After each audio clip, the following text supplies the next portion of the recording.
Good evening, everyone, and welcome to Pull Up with Limbs and Things. My name is Dr. Chanel James, and I'm the owner of Limbs and Things mobile and telehealth physical therapy practice. We serve aging adults. We try to help them move from I can't to I can't. Tonight on Pull Up with Limbs and Things, we're talking about checking your bias on aging, and we have a special guest. Dr. Deanna Wilson. She is actually my former professor in physical therapy school. And I learned a lot from you, Dr. Wilson. A lot of what I practice now and just making sure that people are seen as people. Person first language. So anytime I catch myself saying something or hearing someone else saying something that isn't person first, I always think of you. So I'm glad to have you tonight. And I look forward to what you're going to share with us about checking out bias on getting older. So welcome.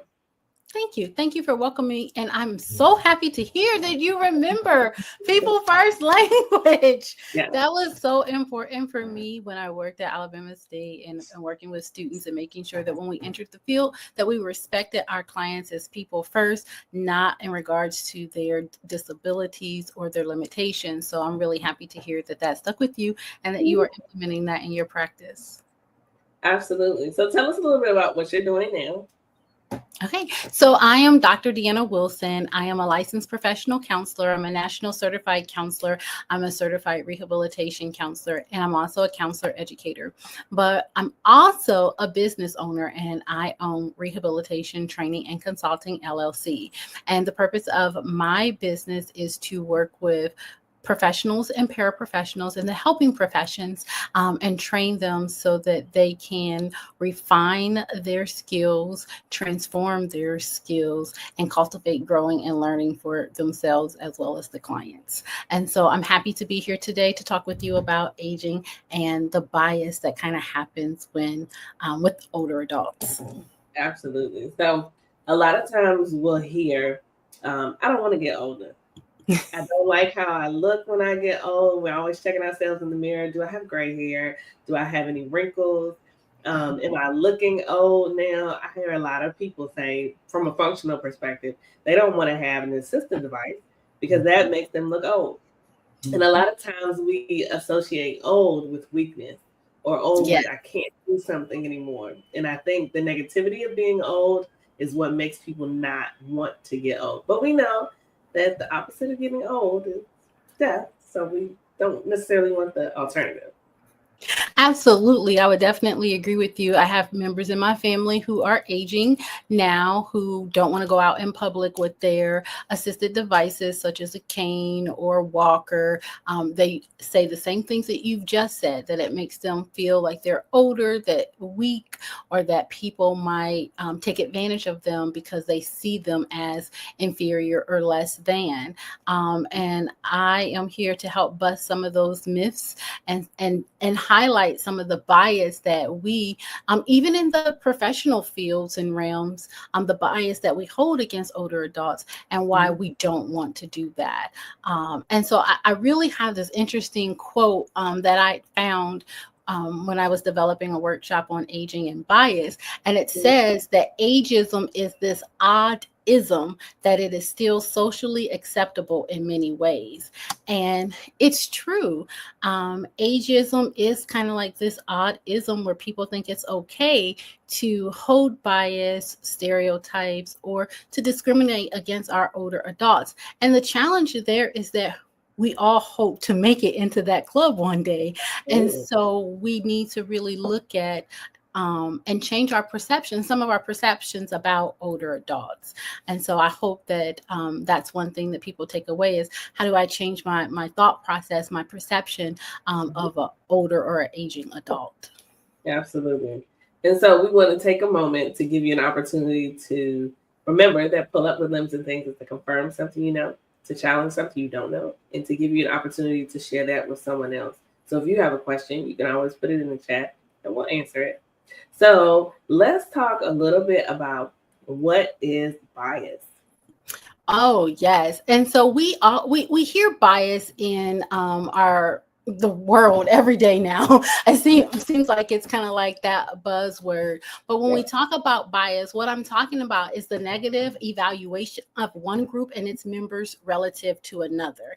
And there's various types of bias. And usually we talk about conscious and unconscious bias. And so conscious bias is there, it's the attitudes, it's the beliefs, it's the behaviors that people intentionally exhibit towards a certain group of people based on an identity characteristic. And Mm-hmm. whereas unconscious bias is these snap judgments that we make about people and situations based upon years of subconscious socialization. And so the difference basically is one, you know what you're doing and it's intentional, and the other, you may not be aware of the attitudes, the beliefs that you are holding against a certain group of people. And so we want to be able to bring kind of some of that unconscious to the conscious so Yeah. that then we can do something about it. Can they exist at the same time? Absolutely. And that's, I think that's one of the challenges is that, sometimes we know what we're doing, and all people, let me be real clear, all people can have biases. And Yeah. that's another buster that I want to put out there is that, only certain groups of people can hold a bias, but we are all biased about some things in our lives. Yeah. So I want to put that out there that all of us can hold bias. And yes, we can have unconscious and conscious biases at the same time. And we do. And sometimes the unconscious is brought to our awareness by workshops like this, other trainings, or just by our friends, our experiences. It can be brought to light. Absolutely. Okay, so can you give us an example of the difference between stereotypes and biases? When you think about a stereotype, it is honestly, it can be a type of a bias, right? Yeah. It's that perception that you're going to hold against somebody and you think, or a group of people, and you're going to think that all blonde, these are not my beliefs. But one stereotype that people hold is like all blondes are dumb. Well, first of all, we don't know all blondes. And Yeah. second of all, that is a very broad, category to sweep people in to say all blondes are dumb. Mm-hmm. Another stereotype that we may hold when we think about people who use a wheelchair, we may think that they are unable to do anything for themselves. And we know that that is not true. As well, many Yeah. people who utilize a wheelchair, they live independently and they're able to care for themselves just like we care for ourselves on a regular basis. And so it's really important when we think about the various types of biases that we understand how those play out. And I do want to talk just briefly, if I can, about some other types of biases. Okay. One that we unfortunately may have experienced in our lives is a gender bias. Mm-hmm. We have gender bias, we have age bias. And I know for me as a young professional, particularly a person with a doctorate degree, people used to always assume that as opposed to being the faculty member or the professor, that I was the student. And I wasn't quite mad about that. However, it comes along with some other things that attach itself to that bias. Even a name bias. People who have more ethnic sounding names sometimes experience bias. Right. There's also what we consider a beauty bias. People who hold to what the beauty standard is where they are treated better than people who may not hook to the beauty standard that society has. Mm-hmm. And then when we talk about other types of biases, like a halo and a horns bias. If they think you've done good, then they think you're always going to do good. If they see that you've done something they don't agree with, or if they perceive as negative, they think you're always going to be negative. And so we have biases like that, as well as anchor, conformity, and affinity biases. So there's all types of biases. But when we think about older adults, typically we get into the ageism or the age bias. And that can be really challenging as people get older to work through and address those biases that people hold against you as you age. Absolutely. I think I find that a lot of times I'm working on the physical, but I have to get through the psychological. And some of it is the fact that I don't want to appear old. I don't ear, like, I cannot do this. And so I need you to help me with the appearance of not looking that way. So a lot of it is listening to what someone is telling you and then being able to say, okay, well, we have to do this in order to do that. But then we also have to think, you got to kind of look at yourself and what you feel about this situation to know that you can get beyond it. Absolutely. I think the challenging part there is how we've been socialized. And we don't, in our society, older adults used to be held in high esteem. We used to talk about the wisdom that we could get from our older adults and, the information that they would pass down from generation to generation. But it seems as we've gotten older, there's also come along bias that says when you get old that you are frail, you are no longer needed, you have cognitive decline, and the list goes on. We talk about common stereotypes against our older adults, and so you really have to help even older adults sometimes break free from those biases and those stereotypes that they themselves may even hold. Right. So how can we do that? How can we do that? So one of the things that we have to do is we really have to be self-reflective, and we have to do some self-work, right? So we need to be honest with ourselves, and we need to take a deep dive into our culture. How were we raised, and what was the messages that were given to us about older adults? So we really have to begin with ourselves. So you have to check yourself, right? And you have to be honest with yourself. Sometimes we lie to ourselves about kind of what we believe and what we've been taught. And so you really need to do a deep dive and say, what is it that I believe about older adults, right? And so when you start to do that, you may reveal some of the biases that you have held about older adults. And so once you see that, then you have to begin to do your own work, you say. And so one of the ways that we, one of the ways that we do that is that we seek education and information. And so you need to understand, what do I need to do? I need to be mindful. And I like to use this acronym. It's called Strategies to Combat Implicit Bias, and it is implicit. The acronym is implicit. And so the first one is introspection, which we just talked about, kind of that self-reflection, taking a look at what's going on inside of me. The second part of that is being mindful of what we think, what we do, what we say, taking a moment to reflect on that. And making sure that we are kind of practicing ways that we are reducing our stress, because what we know is that our biases come into play when we're doing those quick thoughts and quick actions. And so we need to slow down a bit. When we're high stress, we go back to what we automatically think. So we have to slow down a bit. We have to reduce our stress and increase our meditation, our yoga, and our focus breathing and things of that nature. The other step that you can take is called perceptive. I always say perception, but it's perspective taking. Basically, you need to consider the experiences from a different point of view. Oftentimes, we're so siloed and stuck into our monolithic way of doing things that we forget to consider or perceive someone else. I spoke to this a little bit before. Learn to slow down. Pause and reflect on your potential biases before you interact with people of certain groups, so that you can reduce the chance that you are just going to be responsive and reactionary, and you're actually going to think about what you're going to say and behave and do when you're engaging with people who are different from you. Next, you want to individuate. And so you want to treat people like individuals. So just because I'm a cisgender woman and I think XYZ doesn't mean the next cisgender woman will think, behave, act like me. And so we want to actually allow people and evaluate and engage with people on their own personal characteristics. Next, you want to check your messaging.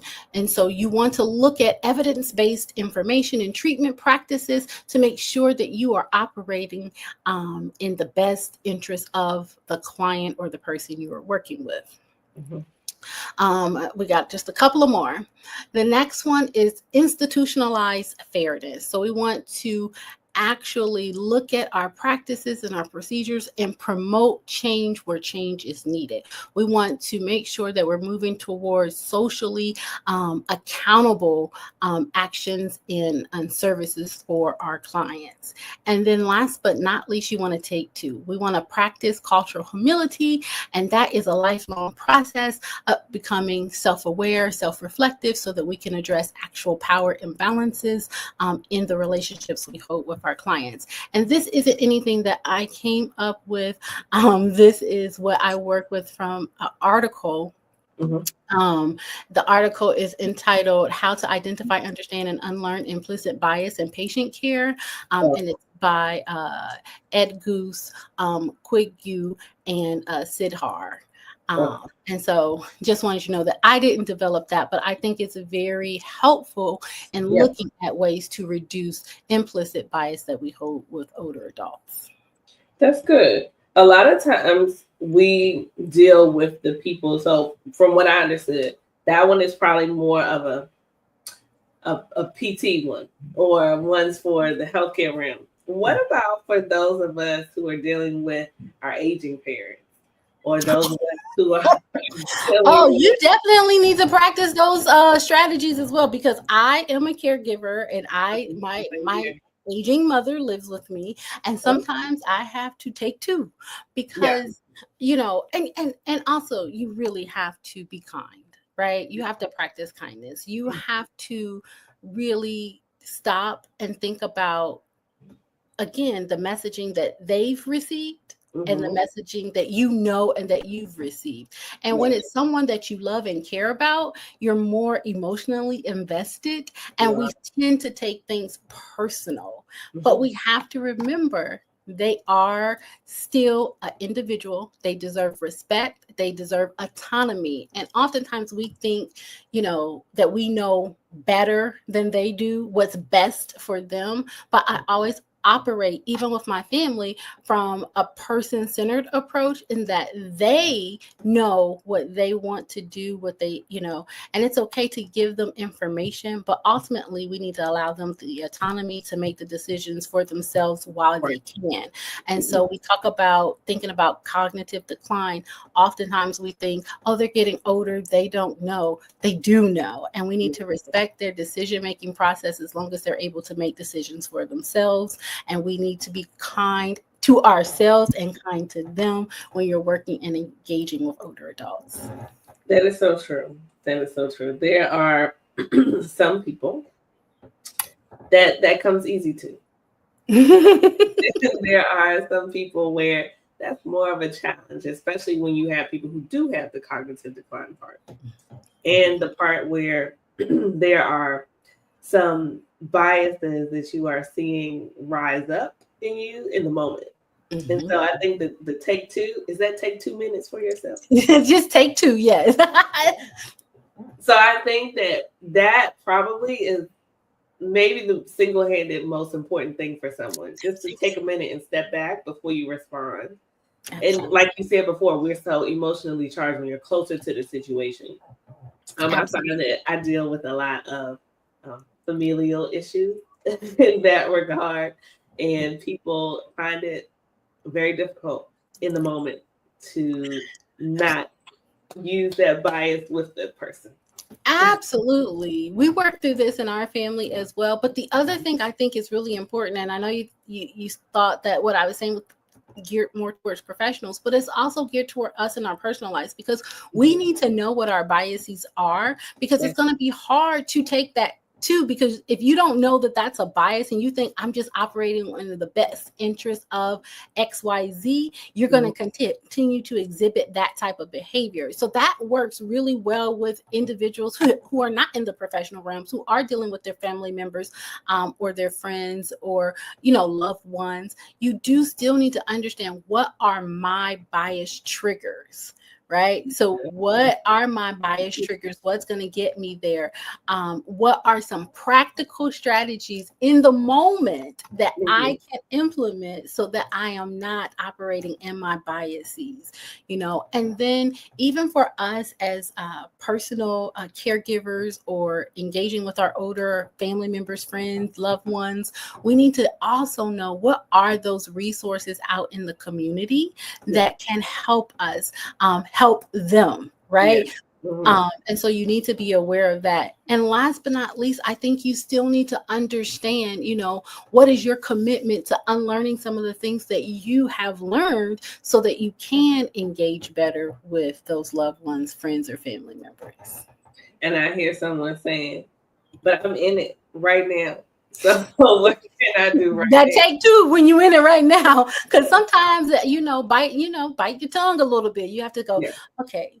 And know that it's not directed at you, really. You know what Yeah. I mean? Your loved ones love you just like you love them, right? And when you're in that moment, sometimes it is very hard to not be like, now you need to do, but then you have to remember, I'm not their I'm not their parent. You know Yeah. what I mean? And my mom is very quick to remind me, I'm the parent, you're the child. Even though I feel like I am a full-fledged adult, but Yeah. my mom is quick to remind me, but you have to be able to take two really quickly. Just be like, and if it's count to 15 really quickly, take two, count to 15, and then go, okay, now I'm saying this because XYZ. You know what Yeah. I mean? I'm trying to help you. I want you to understand and really help to educate them as well as take that break for yourself. Yeah, absolutely. And that is true. And I know we tend to think of the negative in aging, but there's also so many positives. I work with a lot of people, and just because this is tax season, um, people who are in their 70s, 80s, even 100, they're still doing their own personal taxes. They are doing them for other people.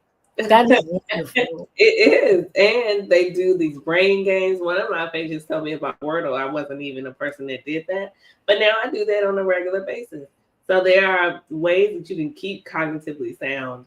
And then there are so many people who are, I guess, changing the narrative about getting older because they are still active. They're still doing driving. They're still making sure they get the report from their doctor that says, yes, I can see. And yes, that my reflexes are good. I want to keep going with it. These are the things I hear from them. And so I love that. I do too. And it's great. But I think there are so many people that think getting older, because we've been conditioned to think that it's a negative thing, they don't know the positive side of it, or they don't see it enough to know it. Absolutely. And when I talk about too, like older adults in the workplace, because I do some things with generations in the workplace, and we talk about older adults, and I often hear people go, oh, baby boomers, you know what I mean? And I'm like, wait a minute, the baby boomers, they are the ones who've generated this, who've gotten us this far. There is so much to learn.